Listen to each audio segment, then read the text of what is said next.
usually been used in each class in the previous classes? Full 2 hours. Normally 1.5 hours. 1 hour and a half and 1 hour, about that lah.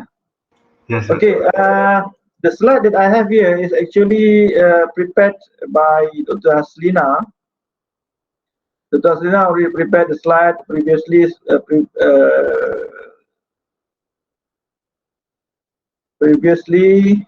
prepared by Dr. Sazaril, and then we have a little bit uh, modification. We add some information, and I think the total slide we have a 48, and it will cover all of the subject in chapter 4.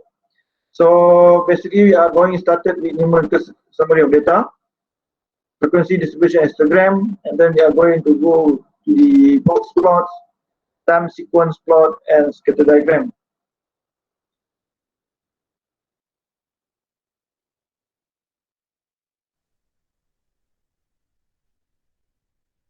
So ini dia punya learning objective. Our learning objective here is today, as it stated in this the first slide here. You are going to cover all of it, and from this chapter, you should know how to construct, interpret a scatter diagram. You know how to construct the box plots, how to manipulate the data, and to construct a histogram, box plots, writing graph, and so on. And some calculation on the sample mean, sample variance, populations, and population mean and population variance. So other than that, you have to know how to calculate the standard deviation for sample and also for populations. Okay. First of all, in statistics, we have two types of data. One is descriptive statistics. The other one is inferential statistics. So we are going to focus to this part here. And regarding the first subject there, okay, we're going to see what is the contents of the first subject, which is the numerical summary of data. Okay, all data that we are going to see in our experiments or in our survey or in any study, there are a lot of data. The data will be in the form of numeric numbers, okay, and then we have to make it understandable. We have to make it more clear. So we have to do some calculation, and we have to plot data using the data that we have collected. So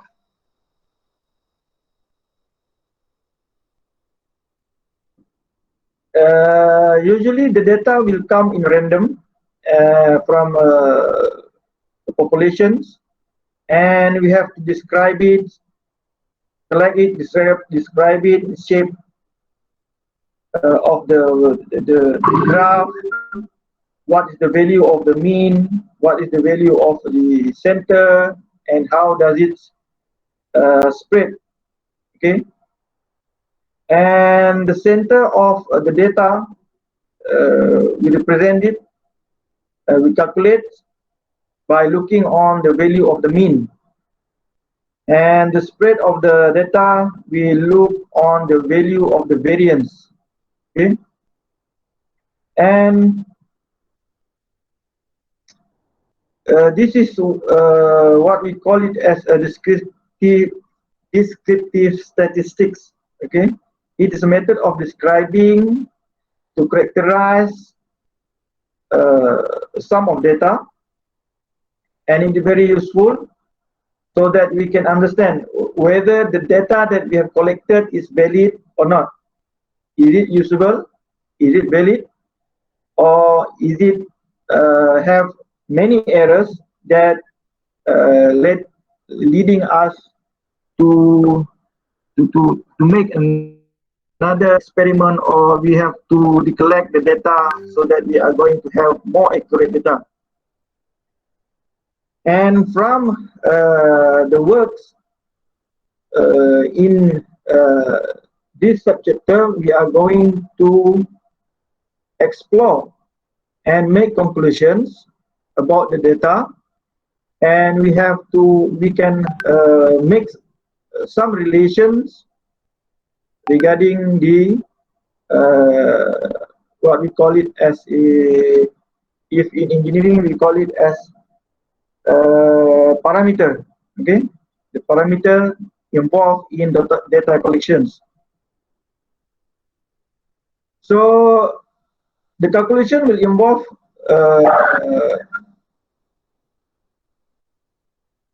calculating the average, and then drawing the graph, and then we can see the spreads of the data.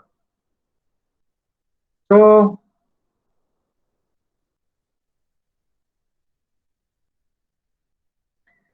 this is an example of data. One is the weight of product in production line, the time taken to process an applications or anything. Okay, maybe we can make sampling on the weight of any product, such as maybe foods, fruits, or maybe fish, or maybe part come out from the machining process, or anything. So descriptive statistics involve describing, summarizing, and organizing the data so it can be easily understood. So this is the objective of descriptive statistics, okay, to make the data more simple, more understandable, and we can present it so that the readers or the viewers can understand the situations of the data without what we call it without any further reading.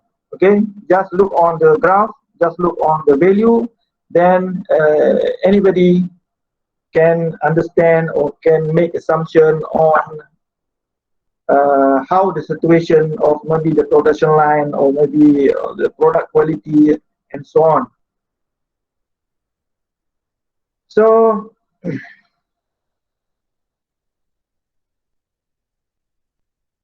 these are some of these activity that we are going to do. The first one is measure of position.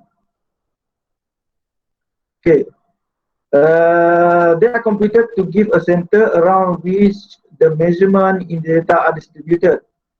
Okay, yang ini maksud dia adalah kalau kita lukis graf, the value mana yang akan duduk di tengah-tengah lah. Maknanya kita akan, we are going to create a bell curve. Okay, bell curve graph, for example, and as the name is bell curve, it means that at the center we are going to have the highest value. So the highest value tu akan represent the center. Okay, and then we are going to describe the spread, or how far away the measurement are from the center. Jadi bell curve kita akan ada sisi sebelah kanan dan kiri. Jadi berapa jauh dia lari daripada the center value. Okay, how far does it deviate from the center value? Then we call it as the spread. So to measure of shapes, relative standing measures, they describe the relative position of specific measurement in the data. So ini adalah contoh-contoh. These are the example of graph that we can produce from analyzing amount of data. Okay, the first one is a bar graph, the second is the dot, and the other one is the box. Okay, the box plots. So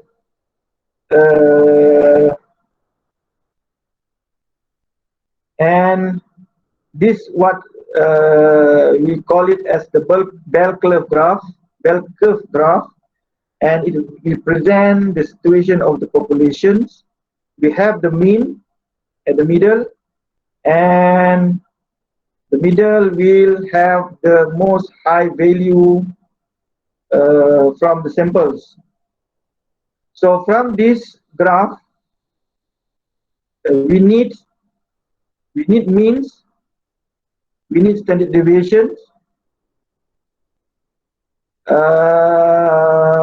to make this graph complete. So we have the curve here, we have the mean, we have the standard deviation.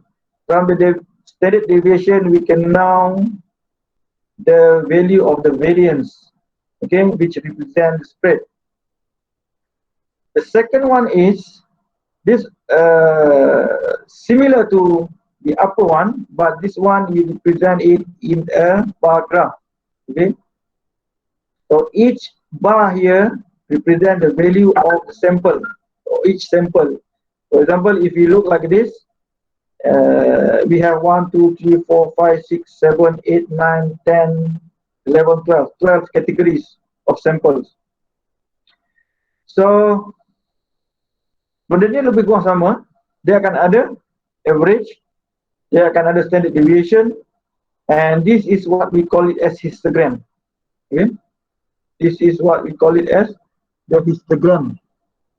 So dalam subchapter 2, 4.2, you are going to calculate and to construct a graph and to construct the distribution histogram and also the graph.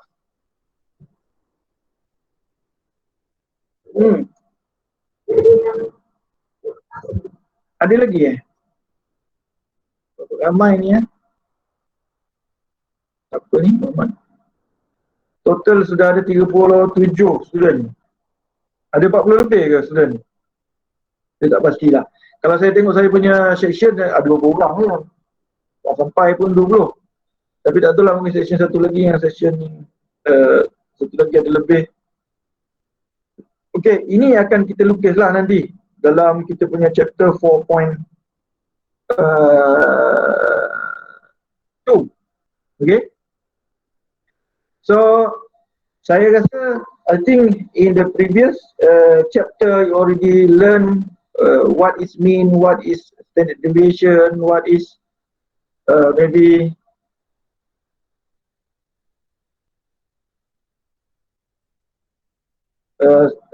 variance dan sebagainya lah. Jadi mungkin ini adalah division, what is mean.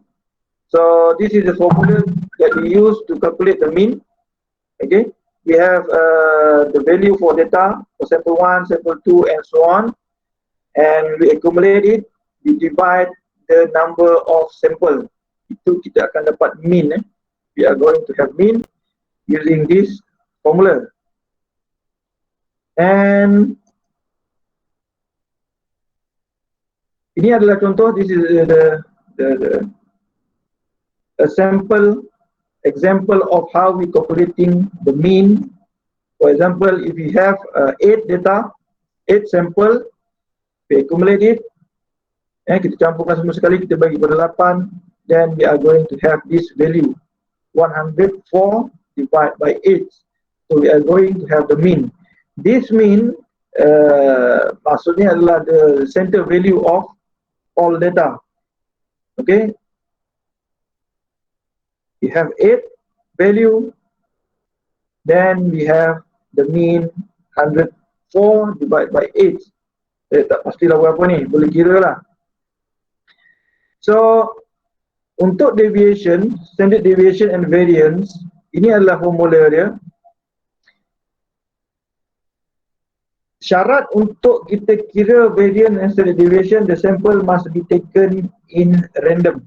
Okay, dalam data ni, in this data, we maybe have 8 data or 8 sample, maybe we have more than that. So to calculate the variance for sample, This is the formula.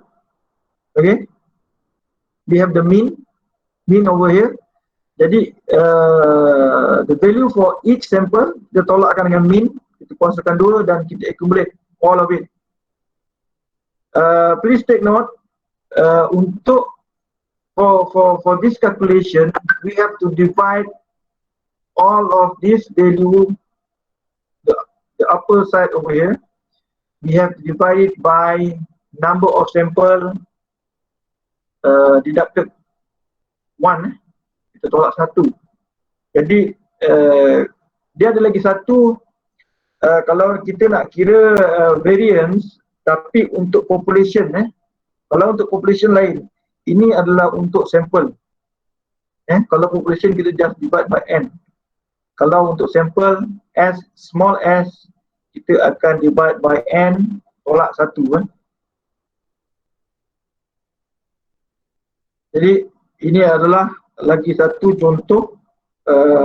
Kalau kita ada data, nanti in your final exam, I think your final exam will be, I don't know, maybe face to face or non face to face, maybe online, maybe at that time we can have face to face exam, I don't know. It depends on the situation. So current situation, we are still in the PKP, so our class also in online. I don't know about the final exam, but this is the method of we calculate it. To make it much more easier, you have to construct a table like this. If you're given data, sample data, we have 8 sample, you have to construct a table like this. Okay, the first sample value, second sample value, and so on until the 8th value, and then you accumulate it, you have 104, and then you calculate the mean. Okay, calculate the mean, which means 104 divided by 8. Okay, kita akan bagi pada 8. So at the same time, the mean tadi itu 12.6 kita tolak dengan mean, kita dapat, we will have minus 0.4. Okay, 12.9 tolak mean, kita akan dapat minus 0.1. Then we accumulate it, kita akan dapat kosong lah. Jadi di sini nilai yang ini kita kuasakan 2, setiap satu kita kuasakan 2, and then we have the total of this one 1.6. Then to calculate the sample variance, we have to divide 1.6 by 7. Kita akan dapat 0.2286 lah, 0.2286. So standard deviation is a square root of sample variance. Kita akan dapat 0.48. So normally in previous exam or test, many students some mistake on this, whereby 1.6 they divide it by 8.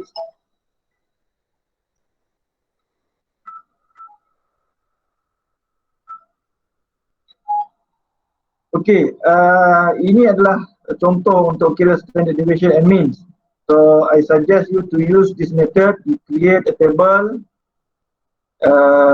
whether it's online exam or face-to-face exam. You just create this to make sure that you are not going to do any calculation error. Okay. Okay. Another parameters in this chapter you have to know is the sample range. Okay. Sample range means the difference between the maximum and the minimum value. Okay. If you have observed in this example, we have 8 data, we have 12.6, 12.9, and so on. You have to look on the minimum value and the maximum value. So the difference between the minimum and the maximum will be the sample range. Okay. Okay. Tadi kita dah belajar, we have learned about the variance, we have learned about the means, and we have already know what is range. Next is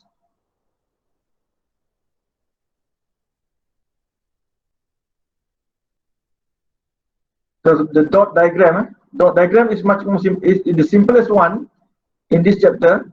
We just have to plot the value of the data in a linear line here. We just put scalar here, the scale. In this example, it's the scale here represent the force value. Force value started from 12.4, 12.6, and up to 13.6. So the interval, we have to put the interval in the same interval. In this example, it is drawn with interval of 0.2. Okay, started from 12.4. But we can see here the minimum value of this sample here is 12.669, 13.4. What is this value? 12. I don't know why we have dot plot here, but in this slide, just want to show that if you have two value with the same two sample with the same value, then you have to plot it like this. Okay, double dot here. And if you have another one 2.6 value with sample with value of 12.6, then you have a 3 dot over here. This is the dot plot. It's much more. It's very simple. Graph. And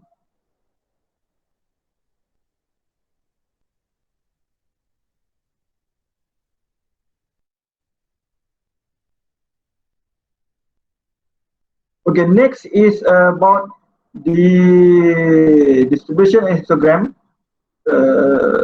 A connected bar plot with bar height proportional to the frequency of the associated value of class, interval of value, graphical summary of frequency distribution, sometimes called a frequency table. So in this chapter, we are going to create frequency table and also the histogram. Okay. So to draw or to make a frequency table, there are steps that you have to follow. This is the step. In this slide, show the steps. So the first step you have to calculate the value of K. Then you have to calculate the bin. Okay. And then you have to determine the limits of the histogram, the minimum and the maximum limit. So the first two steps, you have two formula here. You can calculate it easily. K is the value of square root of the number of sample. If you have 8 sample, then this is a square root of 8. Okay, and you have to determine the width of the bin. The width of the bin means the interval. Okay, the interval of the table that you are going to construct. So the interval here, the value is R divided by K. Okay, the R is the range. You have to look on the maximum value of the sample, the minimum value of the sample. You are going to have the range. Okay, R, and divide by K. The K value here is a number that we obtained from the first calculation. And then you can go either to this red formula or the blue formula. If you calculate the L using this formula, this L means the lowest, okay, and U is the upper, okay, the upper, the U, you should use this formula. Is you calculate the upper using this formula, the lower you have to calculate with this formula. Don't mix this formula and this formula, okay. We have two categories of formula in determining the limits of the histogram. Okay, setakat ni ada tanya pasal in this chapter, the most important slide in this chapter, this is the first one, okay, the first important slide in this chapter, so that you can construct frequency table and also the histogram. Ini adalah contoh, diberi contoh di situ. We have an example of data. The quantitative data show the days required to complete year end audit for a sample of 16 clients of Sarah and Hadi. I don't know what is Sarah and Hadi, tapi inilah dia punya value dia. I don't know what is Sarah and Hadi, but it's the value. We have 12, 14, 19, 18, and so on. And that means we have 1, 2, 3, 4, 5, 6, 7, 8, 9, 10, 11. Ada berapa ni? We have 16 samples. Okay. So the K value is ini dia 7.16. We have 4 here, and then we want to calculate. We can calculate is like this. Oh, this is another sample, another sample of data. This one only explaining on how we calculate the K. We have, if this is the data, you are going to have K value of 4. But if you have data like this, we have 30 data, then we can have it 5.5. So if you have the value of K 5.5, just make it 6. You can make it 6. You cannot make it 5. You have make it in a round number. Okay. Maknanya kita kena jadikan 5.5 ke 5.4 ke 5.1, 5.8 sebagainya. We have to make it 6. Kita jadikan dia 6 terus. Kita ambil yang biggest. Okay. Kalau kita dapat 5.1 tadi, contohlah kalau kita dapat 5.1 ke 5.2, just assume the K is 6 lah, 6 kat sini. Okay. Dan kemudian range, we have to look on the minimum value and the maximum value. For this example, the minimum value is 12 and the maximum value is 65. Dia ada di this one lah, 65. So we know the range is 53. So the W here, the bin value must be larger than 53 divided by 6. We have 8.8. We can make it 9. Okay. Kita boleh jadikan dia 9 terus. Jadi kat sini kita ada dua step tadi. Kalau kita dapat ini bukan angka bulat, this is not round value, we have to make it 6. And then when we calculate the W, if you got the value like this, just make it 9. Okay. 8.8 atau 8.5 atau 8.6, just make it to 9. Dan jadikan 9 terus. Jadi di sini, then you can calculate the lowest and the upper value in your histogram. Okay. Jadi untuk for this example, we are using formula this one for the lowest. Okay, the upper calculations, it should use, we should use this one, not this one. Okay, mungkin ada kesilapan dalam nota ni. Kita kena kira, kalau lower kita pakai formula yang ini, the upper we must use the next formula here, this one. Okay, don't use this one. Jangan guna yang ni, yang ni. Kita kena guna yang, kalau lower kita kira pakai ni, upper kita kira pakai ni. Jadi sepatutnya kita akan dapat 12 untuk minimum value, dan kita akan dapat satu lagi lah sepatutnya. Kita kena kira balik lah maksudnya benda ni. Saya tak pasti adakah dia sama, dapat still have 6.6 or we have another value.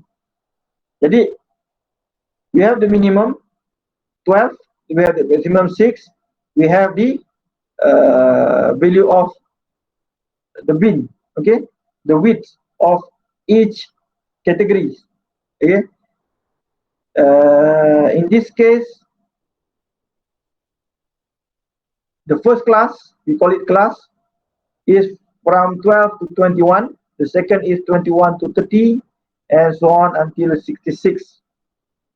Okay, this is the first step that you have to follow to calculate, to create or to determine the classes. Okay, after you have the classes, then you have to put the value in the next column. Okay, jadi di sini we look back on the data. So we look on the value between 12 and 21. We have 12 to 21, so we can calculate it. In this case 1, 2, 3, 4, 5, 6, 7, 8. Kita letakkan sini 8 lah. 21 we bring it forward. Kita ambil daripada 21 to 29, we take it as 6. We calculate it, we count it. We have 1, 2, 3, 4, 5, 6 sample. Then we write down the frequency here is 6, and so on. And finally, you will have a table like this. The first class you have 8, second class you have 6, third class you have 6, fourth you have 6, and so on. You have 2 on the another second last class, and the last class also 2. And if you plot the graph, this is the histogram. So you are going to have graph like this. Okay, it's in the shape of bar graph. So inilah yang dikatakan sebagai histogram. So ini adalah another example. So by calculating the frequency, another data that we can obtain from this activity is we can have the relative frequency. Okay, we can have the percentage. So tadi 8, total data is 30. So the frequency is 8 divided by 30, we have 0.27. Okay, the relative frequency is 0.27 for the first class, for the second class is 0.2, and so on. So bila kita campur semua sekali, we should have 1. Kita akan dapat nilai 1 lah sepatutnya. Kalau tak dapat 1 pun, it's only because of the calculation error. Maybe sometime we can have it 0.9999 something. So ini adalah contoh. Another slide here is the extension of this example, whereby when we calculate the cumulative relative frequency, we will have like this. So at the end, we will have value of 1. We should have value of 1. Kalau kita dapat 1 di sini bermaksud calculation sini, that mean all of the calculation here we can say that all of the calculation in the previous step is correct. Okay. So tadi kita sudah lukis graph. We have this graph. This is the pattern of the graph. Then what we can understand from this pattern? Okay. So we go to the slide number 26. This is 3 different pattern of history or the data distribution. First one, negative or left skew. The other one is symmetric. And the last one is positive, or we call it as right skew. So yang ini dia menyamai kepada bell curve, whereby the mean value is the highest value. It have the highest frequency. Okay. Kalau yang ini the mean value dia tidak pada highest frequency ya. Jadi distribution dia ada menaik, ada yang symmetric, ada yang menurun. So dia ada 3 mode. Untuk mode A, for the mode A and C skewed distribution and positive or negative distribution depending on the direction of the log tail. Their message occur in alphabetic order in distribution is approached from the log tail, from the long tail. Jadi dia akan menunjukkan data kita ni, distribution kita ni, dia memberi kita gambaran lah yang jelas frekuensi yang paling tinggi itu di mana, di tengah atau di tepi. Jadi kalau seperti ini kita boleh katakan bahawa random distribution itu cantik lah.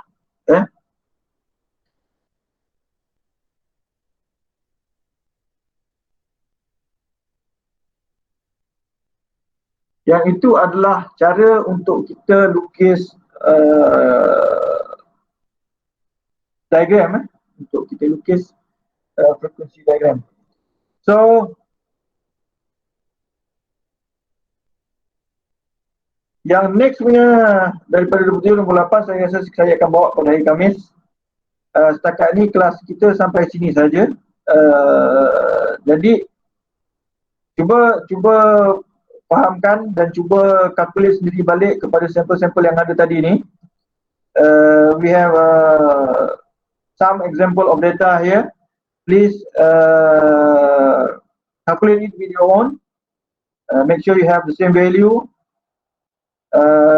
Dan saya akan juga beri sedikit satu example lah dalam Google Classroom nanti berkenaan dengan chapter ni.